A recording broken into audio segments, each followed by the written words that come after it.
Freedom for Ireland by Kiami Hepburn. During its early years, Ireland experienced several surges of conquerors such as the Anglo-Saxons, Celts, and Vikings. However, Ireland came under the dominion of the British monarch in 1541, and English immigrants began to settle in the northern region of the country shortly thereafter. The Irish, who were predominantly Catholic, had their land seized and transferred to the predominantly Protestant settlers during the period of British rule. Blakemore.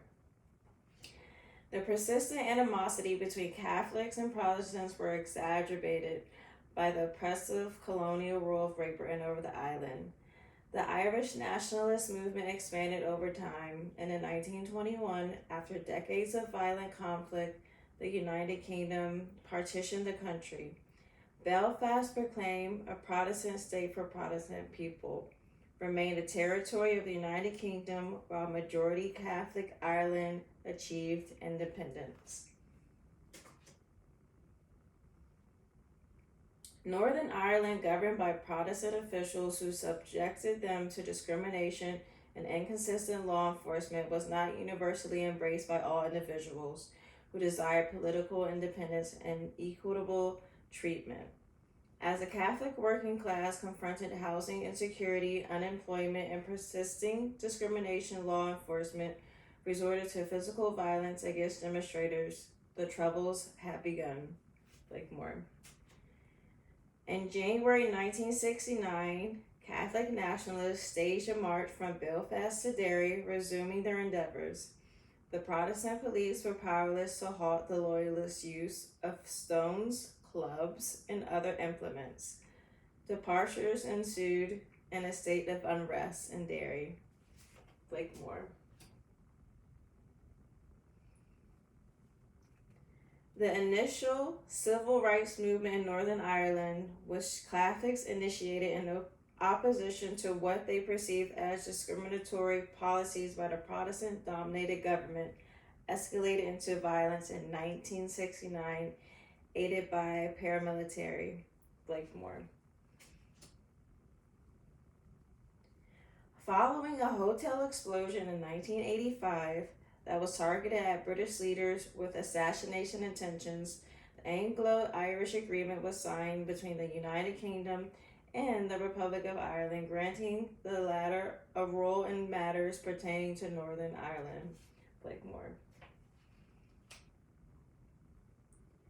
A peace deal struck in April 1998 created a power of sharing government that included political forces aligned with armed groups.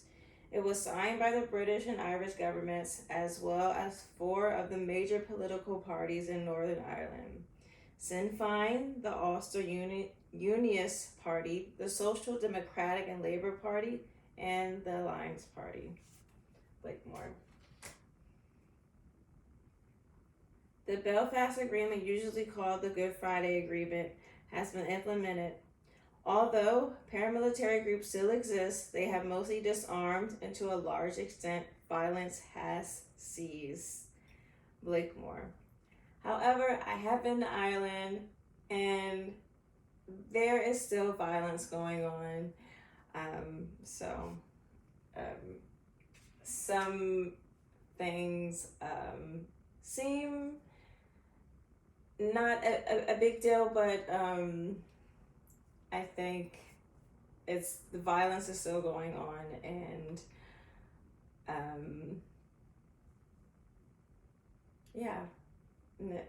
it hasn't stopped.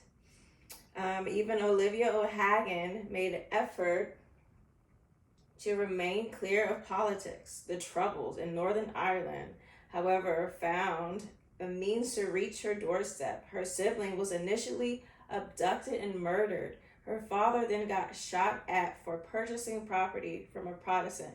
O'Hagan had developed a coma of dread and was surrounded by individuals who were paranoid of paramilitary forces or random attacks claiming their lives.